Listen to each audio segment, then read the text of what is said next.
In 100 years, when people give a shit about what happens to pregnant kids who look like boys, some of whom are boys, and our children, American singer-songwriter one Michael Allen Patton will be considered a hero and a historian. And so will I, because I'm his son. I'm the legend to the map, Michael Allen Patton. I'm your son, General Patton. How fitting it is that you would have a son. You gave birth out of Uranus. And from one neighborhood spaceman who was used as a goddamn baby factory and pregnant kid circus to another, won't you be my neighbor? Shit, I really need to talk to you, Mom? Meeshka? Dad? What I mean to say, you're my cousin. I'm nothing. I'm you. And shit, I really need to talk to you. I was mad at one point, but now I'm not, because I understand what you really mean. And all the bullshit's just melting away. Can't wash away fast enough. Really, though, that's what I mean to say about all this nonsense. You are my distant relation on the seahorse family tree.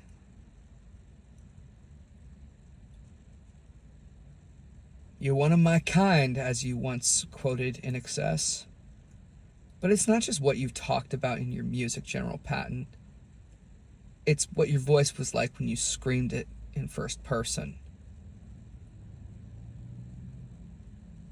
For anyone listening, go listen to Cuckoo for Caca, Faith No More. Listen to him screaming, "You can't kill me, you can't kill it." Or how about in Mondo Cane, when he cries, "Pubere per te per me." Pubere, that's children. Per te is loss. And per me means from me. Children lost from me. Children taken from me.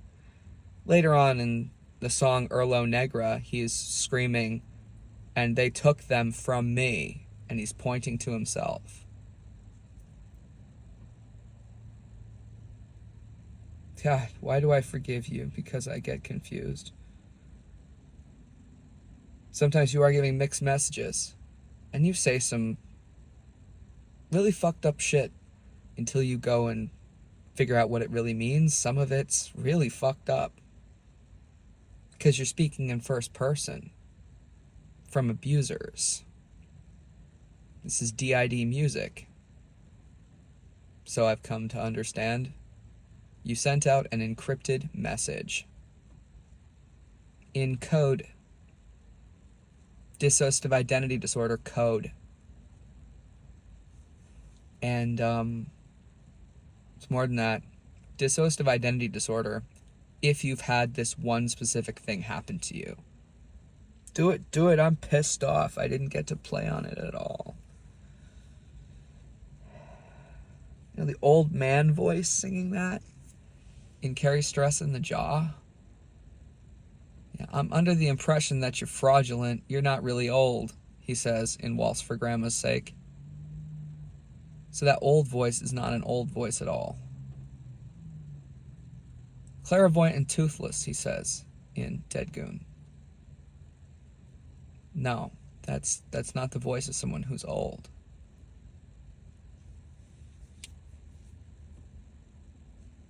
That's the voice in your head that took on the identity of, or is it really the voice of your child in your head? That lightning. Is it just a voice in my head saying, do it, I'm pissed off, I didn't get to play on it at all? As in urging me to talk about this because that's like as close to justice as it gets. And that's a line from Mike Patton's song.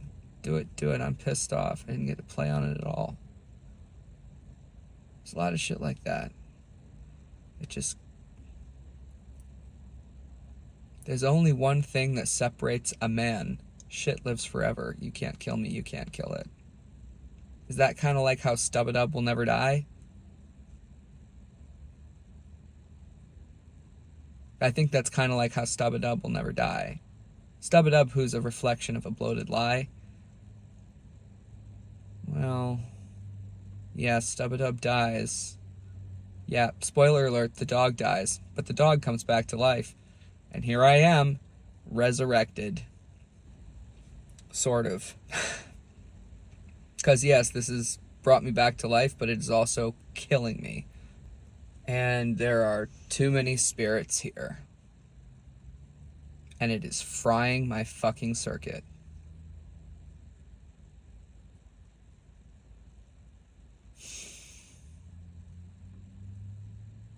So did this music resurrect me, or is it killing me? You know, it's really hard to tell sometimes. You know, I always remembered this.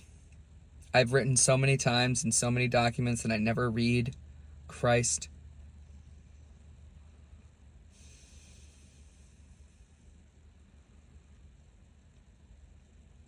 Your music, Michael Allen Patton, made me remember what happened to me.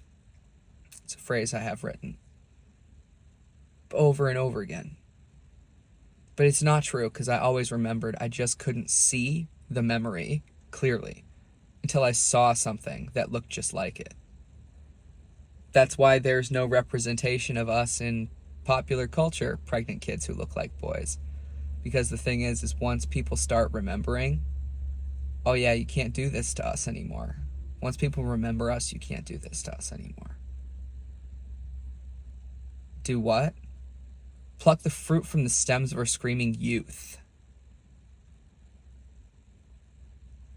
That's what. Who'll pluck the fruit from the stems of our screaming youth? And Patton screams. And in the music video, pregnant kid screams.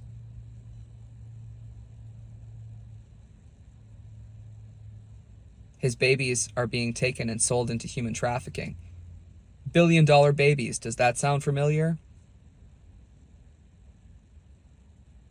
Yeah, that's Alice Cooper. A boy named Alice. Yeah. Where'd you meet that fucking guy? It wasn't Uranus, it was Alice Cooper. Although Alice Cooper's kind of a fucking asshole, so. And, you know, he also says that he didn't write those songs. So. Yeah, I never wrote those songs. He says he was too drunk. He doesn't remember writing all of his old music from before '84. What about when you had the pillow under your dress and you were singing Dead Babies to the pillow under your dress, Alice Cooper? What about that?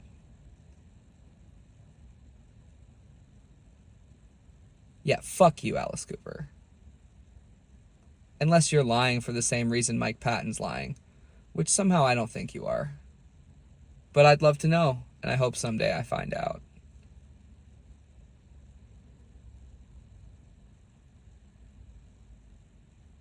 All I know is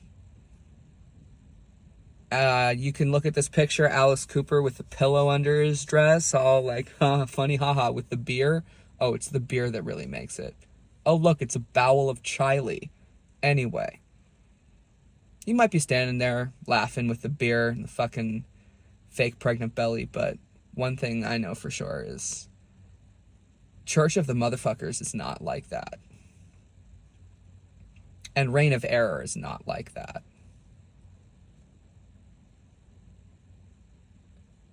And this music acted like fucking Miracle Grow. And I have been able to evolve and process something that should have killed me. And I was able to do it because as much as Patton perfectly encapsulates what this experience is like and describes these situations with startling accuracy, he also is presenting ideas, presenting forth evolutionary ideas. Like the redefinition of chivalry. You know Mr. Seahorse owns the patent on chivalry, right, guys? Yeah, carry the heavy thing for the lady. Mr. Seahorse is truly the most chivalrous of all, and I have Mike Patton to thank for that revelation. His songs aren't songs, they're psalms, y'all. And his music is the book of Revelations. Happy late Easter, everyone.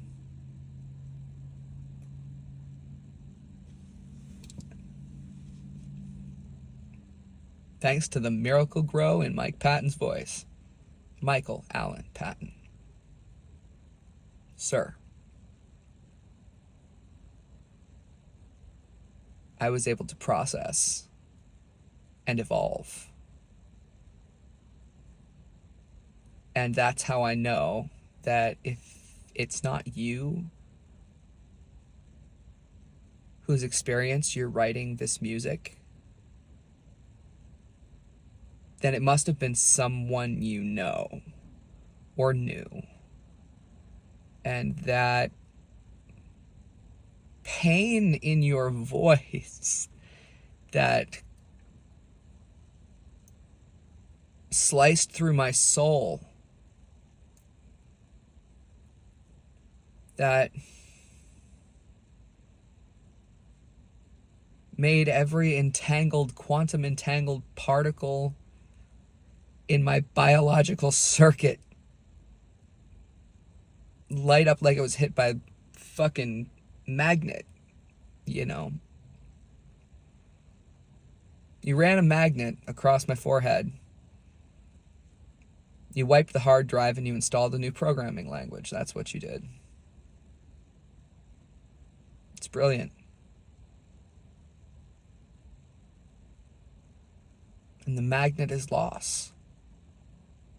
The pain of loss that I understood.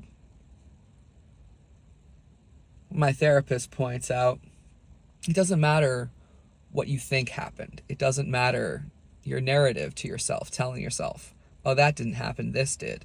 It doesn't matter what you tell yourself. It doesn't matter what you think happened. The pain from whatever happened is there forever. You're just walking around like a ghost of none the wiser. Until you find something. In media, often. That's why music and television are so powerful. Well, there's nothing for us. Pregnant kids who look like boys who've been fucking used as human baby factories. Had our children stolen from us. There's nothing for us. Except for what Mike Patton made. And a couple other artists who he calls the Thousand Fathers in the song Graveslave. I call them the apostles. I must be the prophet. Not for profit, y'all. Profit's not for profit. Although I do want my $1 billion babies back. Keep the $1 billion, motherfucker. I want change.